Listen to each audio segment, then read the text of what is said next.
अस्सलाम वालेकुम की हाल चाल है जी। उम्मीद करदा सारा ठीक ठाक हो गया। अल्लाह ताला दे फजल ते करम दे नाल शुरू करते हैं अज दा व्लॉग। असीं अज फिर चले हैं मंडी ते कुरबानी दा जानवर लभण वास्ते। देखो की बनदा, अज मिलदा या नहीं मिलदा। अज साडे नाल चले आ मेरा मामू छोटा ते नाल उन्हां दा बेटा वाहद। उन्हां नूं लैंदे नाल ते निकलदे हैं। जे तुसीं साडे चैनल ते नवें हो साडे चैनल सबसक्राइब करो, बेल आइकन नूं जरूर प्रेस करो तां जो साडे नाल वीडियो तुहाडे कोल पहुंचदी रहे। ते वीडियो नूं लाइक ते कमेंट करके दस्सो तुहानूं साडा व्लॉग किदां दा लग्गिया। अच्छा फिलहाल ना पिंड 'च पता लगी है एक झोट खड़ी आ। ਇੱਥੇ ਦੇਖਦੇ ਹਾਂ ਪਹਿਲਾਂ ਉਹਨੂੰ, ਜੇ ਇਹਨਾਂ ਨਾਲ ਸੌਦਾ ਬਣ ਗਿਆ ਠੀਕ ਆ, ਨਹੀਂ ਤਾਂ ਉਸ ਤੋਂ ਬਾਅਦ ਫੇਰ ਜਾਵਾਂਗੇ ਮੰਡੀ। ਸੂਰਜ ਵੀ ਥੋੜ੍ਹਾ ਥੋੜ੍ਹਾ ਨਿਕਲਣ ਲੱਗ ਗਿਆ ਵਾ ਹੁਣ, ਸੁਬਾਹ ਦੇ ਬੱਦਲ ਹੋਏ ਸੀਗੇ। ਜੇ ਸੂਰਜ ਨਿਕਲਿਆ ਨਾ ਤਾਂ ਫਿਰ ਮੰਡੀ ਵੀ ਜਾ ਹਟੇ ਆ। ਵਾਦੇ ਦੀ ਨਹੀਂ ਸੋਲਰ ਚੱਲਦੇ ਅਸੀਂ। ਕੋਸ਼ਿਸ਼ ਕਰ ਲੱਗੇ ਫੇਰ ਬਰਾਬਰ ਹੋਈ ਜਾਂਦੀ ਆ ਤੁਹਾਡੇ ਆਵਾਮ ਨੇ ਪੂਰੇ ਨਹੀਂ ਹੋਏ ਲੋਕ ਫੇਰ ਬਰਾਬਰ। ਆਵਾਮ ਨੇ ਤੇ ਆਣਾ ਹੀ ਆ। ਮੈਂ ਕਿ ਆ ਜਾਣਾ ਤਾਂ ਜਾਣ ਵਾਸਤੇ ਕਿਉਂ ਕੋਠੇ ਤੇ ਲੱਗੇ ਝੂਠੀ ਮੇਰੇ ਕੋਲ ਚੱਲ ਆ ਦਿਖਾ।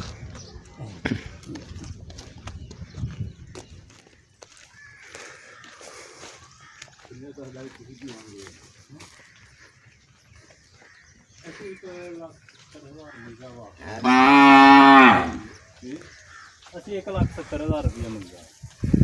ਅੱਛਾ ਇਹਦਾ ਲਾਉਣ ਵਾਲਿਆਂ ਨੇ 1,40 45 ਕੱਟੀ ਵੀ ਮਾਸ਼ਾਅੱਲਾ ਸਿਹਤਮੰਦ ਆ। ਨਹੀਂ ਹਾਂ ਨਾ ਨਾ ਪਿਛਲੀ ਬਸ ਕਿਲੇ ਤੇ ਖਲੋਤੀ ਹੋ ਗਈ। ਹਾਂ ਇਹ ਬਣਵਾਈ ਆ 2-3 ਵਾਰੀ ਲੇਕਿਨ ਖੈਰ ਨਹੀਂ ਰਹੀ। ਪਤਾ ਨਹੀਂ ਮਸਲਾ ਵਾ, ਨਸਲ ਵਾਲੀ ਸੀਗੀ। ਇਹ ਵੇਚਦਾ ਸੀ ਛੋਟਾ ਭਰਾ ਤੇ ਫਿਰ ਦਿਨ ਪਰ ਦੇ ਮੁੰਡੇ ਦਾ ਵਿਆਹ ਨਹੀਂ, ਉਹਨੂੰ ਲੱਗਾ ਸੀ ਲੋਂਡੀ ਗਈ ਫਿਰ ਲੈ ਲਈ। ਮੈਂ ਬਣਵਾਈ 2-3 ਵਾਰੀ ਵੇਚੀ ਨਹੀਂ ਖਾਲੀ ਨਿਕਲੇ।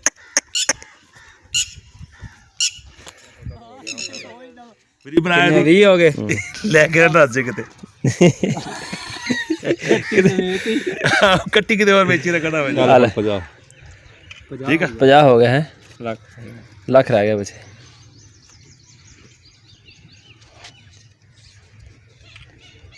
ਚਲ ਠੀਕ ਆ। ਪਤਾ ਮੈਨੂੰ ਕਿੰਨਾ ਮਜ਼ਾ ਆਇਆ ਕਿ ਮੈਂ ਐਡਾ ਸਿਰ ਤੇ ਪਰੇਸ਼ਾਨ ਆ ਗਿਆ ਉੱਥੇ ਜਾਣਾ ਕਰਾਸ ਚੈੱਕ ਕਰ ਲਾ ਨੋਟ। ਵੀਡੀਓ ਬਣਾ ਲਾ। ਨਹੀਂ ਨੋਟ ਮੈਂ ਚੈੱਕ ਕਰ ਲਾ ਭਾਈ। ਨੋਟ ਚੈੱਕ ਆ। ਝੋਟੀ ਅਸੀਂ ਜਿਹੜੀ ਦੇਖਣ ਗਿਆ ਸੀ ਨਾ ਉਹਦਾ ਸਾਡਾ ਸੌਦਾ ਹੋ ਗਿਆ, ਆ ਗਿਆ ਘਰ। ਇੱਥੇ ਹੀ ਗਰਮੀ ਨਾਲ ਸਾਡਾ ਪਸੀਨੋ ਪਸੀਨੀ ਹੋਏ ਪਏ ਆ ਤੇ ਸ਼ੁਕਰ ਆ ਮੰਡੀ ਨਹੀਂ ਗਏ। ਮੰਡੀ ਜਾ ਕੇ ਪਤਾ ਨਹੀਂ ਕੀ ਬਣਨਾ ਸੀਗਾ। ਰਾਲ ਲੈ ਲਈ ਝੋਟੀ ਹੋਏ। ਕਿੰਨੇ ਦੀ ਮਿਲੀ ਝੋਟੀ ਮਿਲੀ ਹੈ ਜੀ 1.5 ਲੱਖ ਦੀ ਪੂਰੇ ਦੀ। ਤੇ ਵਜ਼ਨ ਕਿੰਨਾ ਹੈਗਾ ਉਹਦਾ? 5 ਮਣ ਤੋਂ ਉੱਤੇ ਹੀ ਹੋਏਗੀ। ਚਲੋ ਅੱਲਾ ਖੈਰ ਕਰੇ। ਬੋਤਲ ਸ਼ੋਤਲ ਮੰਗਾ ਲਾ ਹੁਣ ਗਈ। ਸੱਜੀ ਬਣਾ ਲਾ ਦੀ ਮੋਬਾਈਲ ਅਸੀਂ ਬਣਵਾਈ ਪਾਣੀ ਓਏ। ਅਸਦ ਸੁਣਦਾ ਹੈ ਹੁਣ? ਅੱਛਾ ਅਸੀਂ ਨਾ ਜ਼ੋਰ ਦੀ ਨਮਾਜ਼ ਮਸਜਿਦ 'ਚ ਪੜ੍ਹਨ ਆਏ ਨਾ, ਤੇ ਗਰਮੀ ਇੰਨੀ ਜ਼ਿਆਦਾ ਸੀਗੀ ਤੇ ਨਮਾਜ਼ ਪੜ੍ਹ ਕੇ ਨਿਕਲੇ ਤੇ ਬਾਰਿਸ਼ ਹੋ ਕੇ ਹਟ ਗਈ ਆ। 15 ਮਿੰਟ ਲੱਗਿਆ ਤੇ ਮੌਸਮ ਬਿਲਕੁਲ ਹੀ ਚੇਂਜ ਹੋ ਗਿਆ ਵਾ। ਹਲਕੀ ਹਲਕੀ ਬਾਰਿਸ਼ ਅਜੇ ਹੁੰਦੀ ਪਈ ਆ ਤੇ ਚੱਲਦੇ ਆ ਹੁਣ ਘਰ। ਥੋੜ੍ਹਾ ਬਹੁਤਾ ਪਾਣੀ ਖੜਾ ਗਲੀਆਂ 'ਚ, ਕਾਫੀ ਗੁਜ਼ਾਰਾ ਹੋ ਗਿਆ ਬਾਰਿਸ਼ ਦਾ। ਚੱਲਦੇ ਆ ਜਾ ਕੇ ਅਸਦ ਹੁਣ ਦਾ ਪਤਾ ਕਰਦੇ ਆ। 5 ਵਜ ਗਏ ਆ ਤੇ ਝੋਟੀ ਖੋਲ ਲਿਆਈਏ। ਮੈਂ ਤੇ ਮੇਰੇ ਨਾਲ ਅਸਦ ਆ ਤੇ ਨਾਲ ਸਾਡੇ ਹੈਗਾ ਹਾਦੀ। ਅਸੀਂ ਅਸ਼ਰਫ ਆ ਜਾ ਬਈ। ਤੇਰੀ ਬਈ ਮਿੰਟ ਮਿੰਟ ਦੀ ਵੀਡੀਓ ਬਣਾਉਣੀ ਆ। ਚਾੜਨੀ ਤੇ ਪੂਰੀ ਕਰ ਦੇਣੀ ਹੈ। ਹਾਂ ਮੈਂ ਕਹਿੰਦਾ ਸੀ ਕੱਲ ਮੈਨੂੰ ਕਹਿੰਦਾ ਲਾ ਟੋਰ ਇਹਨੂੰ ਹੈ। ਹਾਂ ਜਿੱਦਾਂ ਮਰਜ਼ੀ ਗਈ। ਅੱਛਾ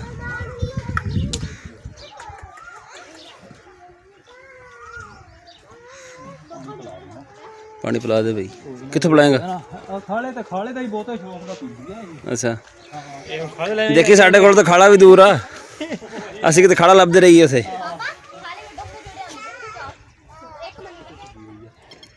ਦੰਦ ਭੰਨਿਆ ਤੇ ਦਸਤੀ ਚੋਗੀ ਹੋ ਗਈ, ਚਿੱਕੀ ਹੋ ਗਈ। ਫਿਰ 2 ਮਹੀਨੇ ਬਾਅਦ ਹੋ ਜਾਂਦੀ ਆ। ਜਾਨ ਠੀਕ ਹੈ, ਚਰਬੀ ਬਹੁਤੀ ਕੀਤੀ ਹੋਈ ਹੈ। ਹਾਂ ਜਾਂ ਤਾਂ ਚਰਬੀ ਕਰ ਗਈ। ਉਹ ਨਹੀਂ ਜ਼ਿਆਦਾ ਇਹ ਨਾ ਇਲਾਜ ਰੂਜ ਕਰਵਾਇਆ ਕੋਈ ਨਹਾਣਾ ਹੈ ਇਹਨੇ 2 ਟਾਈਮ ਜਿਹੜਾ ਨਾ ਪਾਣੀ ਪਾਏਗਾ ਇਹਨੇ ਬਹਿ ਜਾਣਾ। ਬਸ ਨਾ ਇਹਨਾਂ ਨਵਾਈ ਜਾ, ਕਿਤੇ ਬਿਠਾ ਦੇ ਇੱਥੇ। ਹਾਲ ਲੱਗੇ ਬੈਠਦੇ ਲੱਗੇ ਟੁੱਟਣ ਗੋਡੇ ਅਸੀਂ ਆ। ਚੱਲ ਖਾ ਦੇ ਪਾਣੀ ਦਾ ਮਤਲਬ ਕੀ ਪਾਸ ਪਾਣੀ ਪਾ ਦੇ ਪਾ ਦੇ। ਓਏ ਅਸਦ ਖਲੋ ਜਾ ਇੱਕ ਮਿੰਟ। ਤੂੰ ਆਰਾਮ ਹੋ ਜਾ ਖਾਲੇ ਵਾਲੀ ਇਹਨਾਂ ਦੇ ਪੀ ਲੈਂਦੇ ਅਸਦ ਪਾਣੀ ਪੀਂਦੀ ਆ।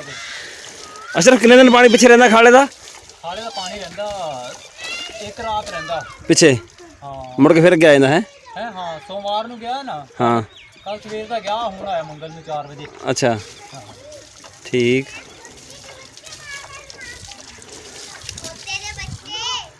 ਤੂੰ ਬਣਾ ਲੈ ਇੱਥੇ ਮੱਝਾਂ ਦਾ ਵਾੜਾ, ਖਾਲੇ ਦਾ ਪਾਣੀ ਤੇਰੇ ਕੋਲ ਹੈਗਾ ਵਾ ਖੁੱਲਾ, ਇੱਥੇ ਇਦਾਂ ਕਰਕੇ ਹੋਦੀ ਜੀ ਬਣਾ, ਪਾਣੀ ਉਹਦੇ ਚ ਆਵੇ ਉੱਥੋਂ ਘੁੰਮ ਕੇ ਚੱਲੇ। ਪਾਣੀ ਲੱਗੇ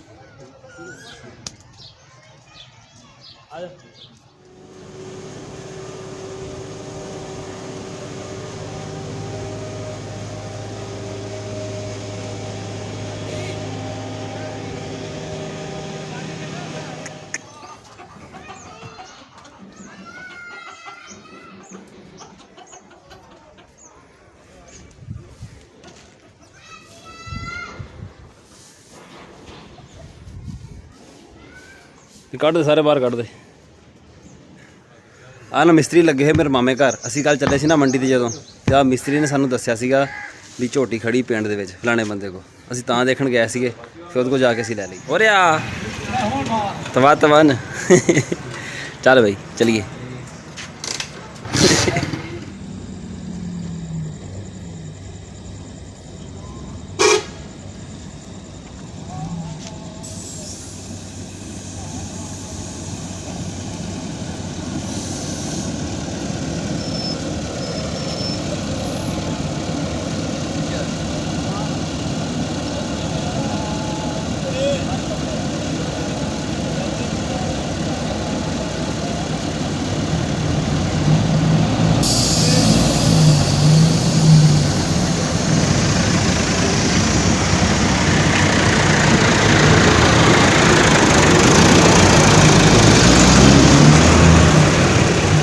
ਫੈਸਲਾਬਾਦੋਂ ਆਇਆ ਸੀ ਕੋਈ ਪਾਰਸਲ, ਉਹ ਬੱਸ ਵਾਲੇ ਕੋਲ ਰਿਸੀਵ ਕੀਤਾ। ਇਹ ਬੱਸ ਆਉਂਦੀ ਸਾਡੇ ਪਿੰਡਾਂ ਵਿੱਚ, ਇੱਥੋਂ ਲੈ ਕੇ ਜਾਂਦੀ ਸਵਾਰੀਆਂ। ਸੁਬਾਹ ਜਾਂਦਾ ਇਹ ਟਾਈਮ 4 ਵਜੇ, ਇਸ ਟਾਈਮ ਵਾਪਸ ਆ ਜਾਂਦਾ ਡੇਲੀ।